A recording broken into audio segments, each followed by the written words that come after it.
Napapansin mo ba na may ilang tao na lampas si Detentina parang walang kahirap-hirap kung gumalaw? Alam mo yung tipo naglalakad sa paligid buhat ang sariling pinamili, minsan pa ay yumuyuko para magtali ng sintas na parang ang dali-dali lang. At minsan mapapaisip ka, sana ganyan din ako. Walang kaba, walang abala, basta kilos lang buo ang tiwala sa sarili. Pero aminin natin, pagdating sa edad, kahit ang simpleng bagay parang nagiging Olympic event. Tumayo mula sa mababang upuan, haay parang umakyat ka ng Bagyo sa panahon ng tag-ulan. 'Di ba? Kaya ano nga ba ang sikreto? Swerte lang ba ng genes o baka may iniinom silang espesyal na bitamina? Ang totoo wala namang himala. Karamihan ng mga matatanda na nananatiling maliksi at kumpiyansa walang lihim na recipe, kundi maliit, simpleng mga gawain na paulit-ulit nilang ginagawa para laging buhay ang katawan at sigla ang loob. At ang puso ng lahat ng ito ilang banayad na ehersisyo lang na parang makina, laging ready, laging masigla, laging may tiwala sa sarili. Kung iniisip mo na ngayon, hindi naman ako atleta o kaya mas maingay patuhod ko kaysa sa sahig, tama ang pinuntahan mo. Dahil ngayon hindi ito tungkol sa pagtakbo ng marathon o pagkakayod na parang binata pa. Ang pinag-uusapan natin ay mga galaw na kayang-kaya ng kahit sino kahit sino sa sariling bahay lang magsimula. At ang pinakamaganda, hindi lang ito para sa muscle. Para ito sa kalayaan-kalayaan na hindi laging humingi ng tulong kapag may kukunin sa mataas na istante o mag-alala kung madudula sa CR tuwing gabi.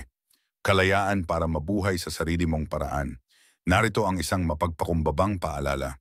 Matagal nang umiikot ang sabi-sabi na pag tumatanda, natural lang na bumagal at umasa sa iba. Pero alam mo hindi yun ang buong katotohanan. Oo, nagbabago ang katawan natin at minsan mas maingay na ang mga reklamo kaysa dati. Pero ang sumuko sa pagiging independent, hindi yan nakaukit sa bato. Kapag gumagalaw ka ng tama at regular, pwede mong balik-balikan ang dati mong lakas at kahit ang kumpiyansa na minsang nawala dahil sa edad. Simulan natin ang paglalakbay ngayong araw sa isang tanong.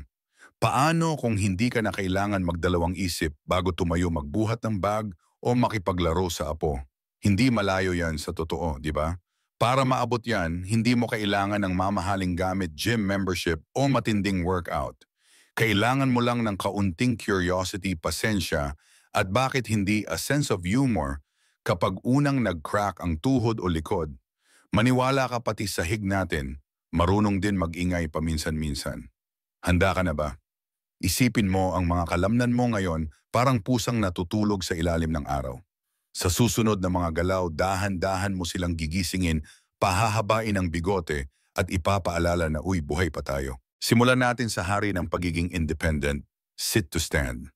Siguro ginagawa mo ito araw-araw nang hindi mo namamalayan pagbangon mula sa kama pagtayo, mula sa paborito mong upuan o biglang tumayo pagkatapos magbasa ng dyaryo. Pero heto ang sikreto. Ang simpleng galaw na ito ay isa sa pinakamagandang ehersisyo para mapanatili ang iyong kalayaan. Bakit? Dahil pinapatibay nito ang mga hita, pinapatalas ang balanse at pinapalakas ang kumpiyansa. Kapag sinanay mo ang sarili na tumayo ng tuloy-tuloy, kung kaya huwag nang gamitin ang kamay, parang sinasabi mo sa katawan mo, ako pa rin ang boss dito. Paalala lang sa mga binti mo kung sino ang tunay na in charge. At huwag mag-alala kung sa simula kailangan ng konting tulong. Kumapit sa braso ng upuan kung kailangan tapos dahan-dahang subukan na binti lang ang gagamitin. Wala kang kalaban dito maliban na lang sa orasan, pero tiyak titigil din iyon sa pakialam pagkatapos ng ilang beses. Ngayon huwag sayangin ang effort diretso na sa susunod na magaan na gawain march in place. Simple lang. Itaas ang tuhod sa litan, parang nagmamarcha sa sarili mong parada. Pwede mong gawin habang nag-aantay uminit ang tubig para sa kape o kahit habang nanonood ng TV. Bawat hakbang ay mensahe sa katawan. Hindi pa tayo tapos. Lalo pang magpapasalamat ang balanse mo, kikislot ang sirkulasyon, at baka nga mapakanta ka pa ng marching song. Pwede mo pang nga dagdagan literal na twist. Habang nagmamarcha, igalaw din ang mga braso mo na parang nagtuturo ka ng banda. Hindi lang masaya yan, tingnan ginigising din ang balik at likod at ginagawang masaya ang tibok ng puso. Dito na lumalabas ang tunay na magic. Sa bawat simpleng galaw, hindi lang muscles ang ini-exercise mo, pati ang pagiging independent. Para kang nag-e-ensayo ng muscle memory para sa kumpiyansa. Kaya tuwing kailangang kumilos, ready ka na sumagot game. Sulit na sulit, di ba? Kung sumasabay ka, bigyan mo naman ang sarili mo ng kaunting papuri.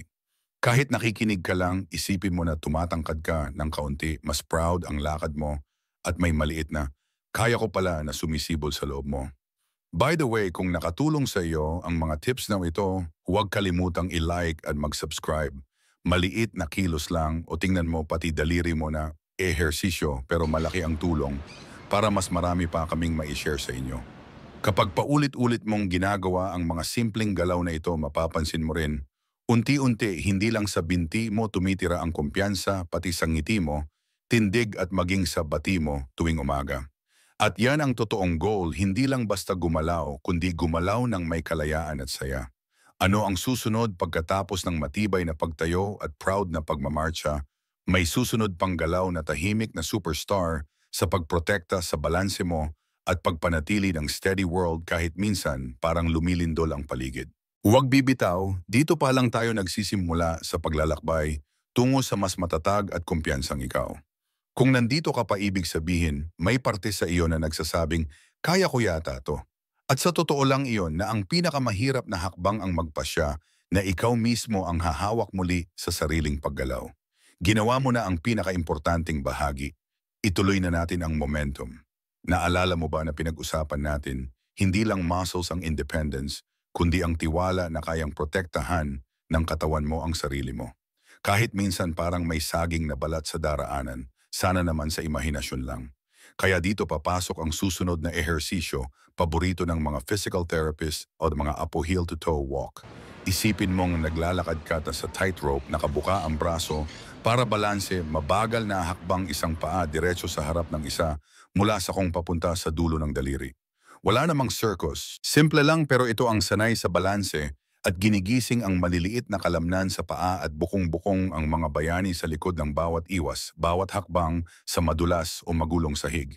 Medyo alanganin sa simula, normal lang yan kahit ang mga acrobat gumapang muna bago tumalon. Bakit malakas ang epekto nito? Isipin mo ang balanse bilang GPS ng katawan. Kapag maayos ito, kayang-kaya mong umiwas at umikot ng hindi mo na namamalayan. Kapag hindi na-ensayo, isang maling hakbang lang, posibleng mauwi sa, ay naku, nadapa ako, ayaw nating mapanood sa TV na ganun, di ba? Pero pag araw-araw mo itong ginagawa, kahit ilang minuto lang tuloy ang kumpiyansa mo, kahit sa hagdan kalsada o basa-basa ang tiles. Kung gusto mo ng konting challenge gawin habang kumakapit sa matibay na silya o counter. Walang medalya para sa bilis, dito mas mabagal, mas maganda. Bawat hakbang investment para sa independent mong kinabukasan. Habang nandoon tayo sa lapag, silipin din natin ang bayani ng araw-araw ankle strength.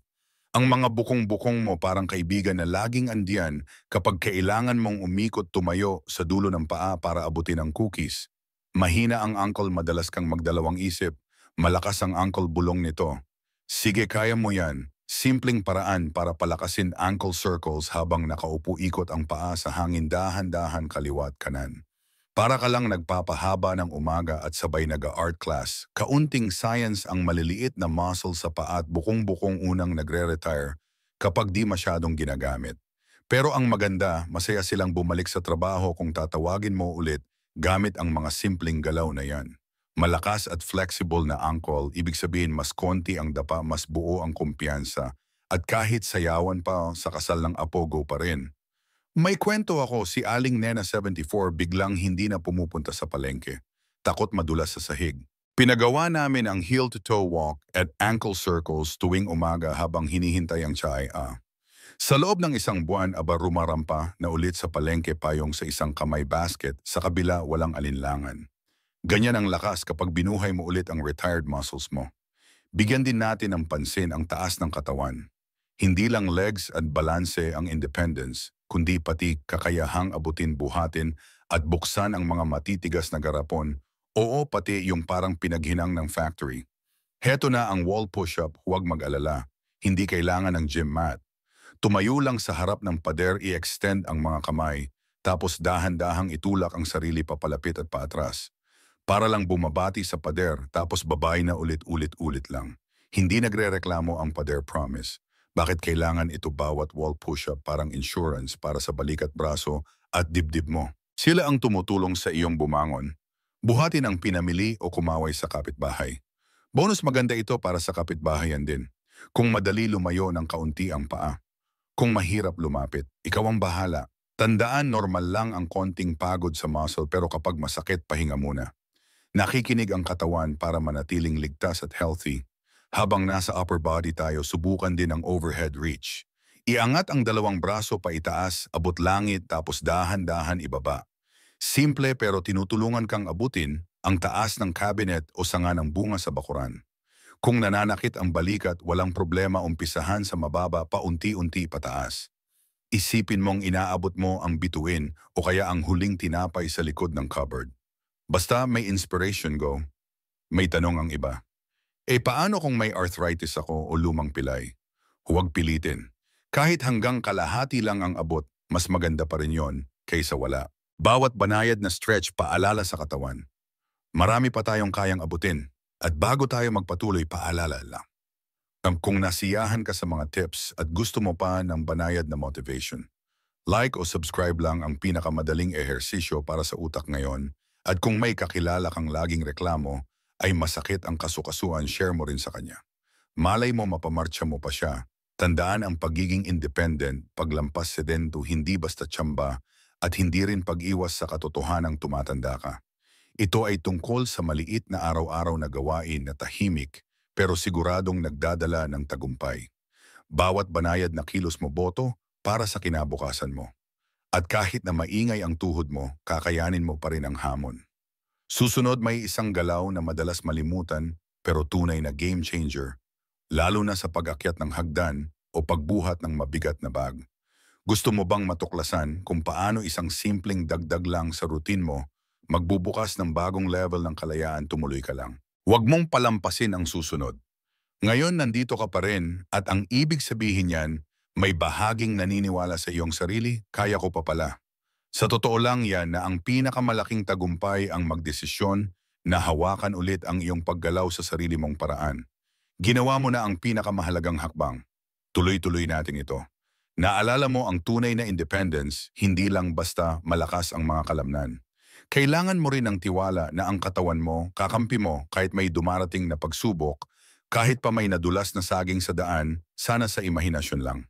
Diyan papasok ang isa pang paborito ng mga therapist o ding mga apo heel-to-toe walk. Isipin mo na parang naglalakad ka sa isang lubid braso ay nakabuka para sa balanse, mabagal at maingat ang bawat hakbang sa kung tapak diretso sa unahan. Hindi mo kailangang mag-circus, sa bawat galaw ginigising mo ang maliliit na kalamnan sa iyong paa at bukong-bukong ang mga tagapagbantay mo laban sa dulas at sagabal. Kung una mong maramdaman na parang nangangatog ka, ayos lang yan, kahit ang pinakamahusay na acrobat nagsimula sa unang hakbang. Bakit ito mahalaga? Isipin mo ang balanse mo bilang GPS ng katawan. Kapag maganda ang koneksyon, hindi ka natitisod kahit may harang. Kapag napabayaan isang maling hakbang lang, baka mapasama pa sa nadapa ako moments sa TV. Kaya sa ilang minuto ng heel-to-toe walk, kada araw muling kumokonekta ang utak at katawan mo. Mas kumpiyansa ka sa hagdan bangketa o kahit sa madulas na tiles ng banyo. Kung gusto mo ng dagdag challenge, kumapit sa silya o kitchen counter. Walang medalya para sa bilis, mas mabagal, mas panalo. Bawat hakbang investment sa iyong kinabukasan. Habang nariyan na rin tayo, pansinin natin ang ankle strength. Ang mga bukong-bukong parang matibay na kaibigan na laging present. Kapag kumikilos ka, umiikot o tumataas para abutin ang tuktok ng cabinet. Kung mahina sila, madali kang mag-alinlangan.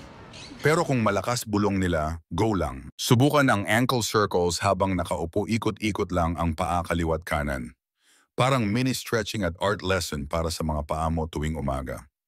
May konting science dito, ang mga maliliit na kalamnan sa paa at bukong-bukong sila ang unang nagre-resign pag kulang sa kilos.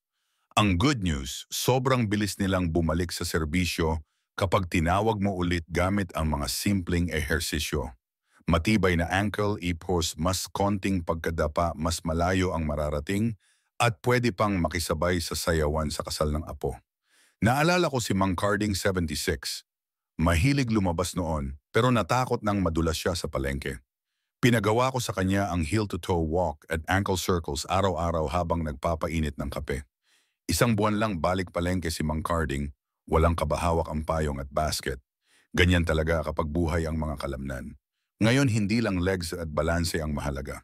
Importante rin ang lakas ng itaas ng katawan para umabot magbuhat o buksan ang mga garapon na parang pinahirapan talaga ng pabrika.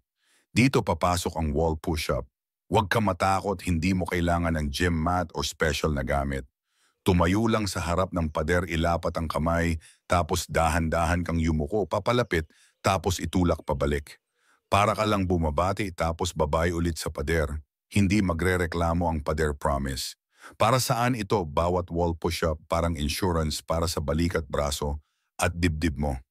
Tumutulong ito para mas madaling bumangon, buhatin ang pinamili o kahit kumaway sa kapitbahay. Kung kaya mo lumayo ng kaunti, kung mahirap mas lumapit, ikaw ang bahala. Kapag may naramdaman kang matinding sakit, hindi lang pagod, pahinga agad. Ang katawan mo gusto ka lang ingatan para tumagal pa ang lakas mo. Habang nasimulan na natin ang upper body, isama na rin ang overhead reach. Iangat ang dalawang braso pataas, abot langit, dahan-dahan ibaba. Mukha mang simple pero malaking tulong para abutin ang mataas na istante o bunga sa puno. Kung sumasakit balikat mo, okay lang, mababa muna hanggang masanay. Isipin mong inaabot mo ang bituin o ang huling ensaymada sa likod ng cabinet. Kung may arthritis o dating pilay, huwag pilitin. Kahit kalahati lang ng abot, mas maganda pa rin kaysa sa wala. Bawat stretch, paalala sa katawan. Kaya pa natin to. At bago tayo magpatuloy, paalala, kung natutuwa ka sa mga tip na to at gusto mo pa ng dagdag na inspirasyon sa health journey mo, like o subscribe ka na. Madali lang at baka makatulong pa sa daliri mo. At kung may kakilala kang laging nagrereklamo ng masakit ang kasukasuan, ishare mo rin ang video na ito. Malay mo sumabay na rin sila sa pagmamarcha. Hindi tsamba ang pananatiling independent lampas 70. Hindi rin ito pag-iwas sa pagtanda, kundi pagpili ng maliliit na hakbang araw-araw na tahimik na nagpapalakas sa'yo. Bawat galaw mo ay boto para sa kinabukasan mo, at kahit maingay na minsan, ang tuhod kakayanin mo pa rin. Susunod, may isang galaw na madalas kaligtaan, pero tunay na game changer. Mula pag-akyat ng hagdan hanggang pagprotekta ng likod kapag may binubuhat. Handa ka na bang matuklasan kung paano isang maliit na pagbabago sa routine mo pwedeng magbukas ng bagong mundo ng kalayaan? Tuloy lang dahil malapit na nating matapos ang puzzle ng tunay na independence.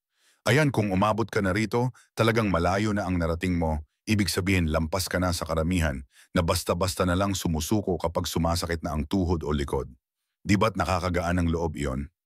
Madalas isang pasya lang talaga ang kailangan ang ipagpatuloy ang bawat hakbang kahit padahan-dahan lang. Pag-usapan natin ang ehersisyo na kadalasang napapabayaan hanggang sa ito'y talagang kailanganin na step up. Hindi kita papakyawin sa bundok, kundi sa matibay na hagdanan sa bahay o kahit sa unang baitang ng hagdan. Heto ang imahe, isang paa sa itaas, tapos hahabulin ng kabilang paa, tapos bababa ulit. Para kang bumabati sa luma mong kaibigan, "Uy, Step, tara gawin natin to." Sa una, baka maramdaman mong alanganin pa. Ayos lang yan, isipin mo na lang na ang mga binti mo ay mga teammates na muling nagpa-practice matapos ang matagal na bakasyon. Bakit ba star player ang step up? Simple lang, bawat ulit nito, hinuhubog ang mga binti, balakang at core mo para sa isa sa pinakamahalagang gawain sa araw-araw, ang umakyat at bumaba sa hagdan sa bangketa o kahit sumakay ng sasakyan. Ilang beses ka nga ba umaakyat baba sa araw-araw? Di ba kapag bihasa na dito ang mga kalamnan mo, hindi ka na matatakot kapag may obstacle sa totoong buhay. At heto pa ang hindi madalas na babanggit, ang regular na step-up ay nakakatulong para hindi mo maranasan yung nakakahiya na muntik na, yung hindi sapat ang taas ng paa sa baitang tapos muntik ka ng matisod. Aminin mo, minsan na ring nangyari sa iyo yan. Kapag praktisado ka sa step-up, mas konti ang ganitong sana walang nakakita moments. Kung medyo alanganin ang balanse mo, huwag mahiyang gumamit ng handrail o kumapit sa dingding. Walang masama sa safety. Ang progreso ay progreso kahit nakaalalay pa. Kapag lumakas ka na, subukan mo nang wala kang inaasahan na suporta, pero tandaan, hindi ito karera. Dahan-dahan lang, steady wins the race. Sandali lang, kaunting science tayo, promise. Madaling intindihin. Kapag ginagamit mo ang pinakamalalaking muscle mo tulad ng hita at puwit sa step-up, dumadaloy ang dagdag na dugo at oxygen dito. Pinapabuti nito ang nutrisyon ng muscle, pinapadulas ang kasu-kasuan at pati ang puso mo mas sumisigla. Parang bawat hakbang maliit na deposito sa joint savings mo na may interest na makikita mo sa mas madadaling umaga at mas masiglang hapon. Hindi rin dapat kalimutan ang mga core muscles mo, sila ang tahimik na bayani sa likod ng bawat matatag na galaw. Maraming tao core lang ang naiisip kapag nakakita ng gym ad na may six-pack. Pero ang totoo, ang core mo ay parang katawan ng puno. Siya ang nagbibigay lakas, balanse at kaya mong yumuko, umikot o kahit tumawa ng hindi nasasaktan. Isa sa pinakabanayad pero epektibong paraan para gisingin ang core mo ay ang seated knee lift. Umupo sa matibay na upuan, tuwid ang likod, humawak sa gilid para balance. At dahan-dahang itaas ang isang tuhod papunta sa dibdib, ibaba, tapos palit naman. Paulit-ulit, mabagal, parang nag-aangat ka ng tasa ng tsa, hindi ng dumbbell. Mararamdaman mo na ang tiyan, balakang at hita mo ay sumasama sa party. Bakit mo ito gagawin? Dahil bawat lakas ng core na nabubuo mo, mas napapadali ang mga gawain, pagbangon, pag-abot ng dyaryo o paghawak kapag biglang huminto ang jeep.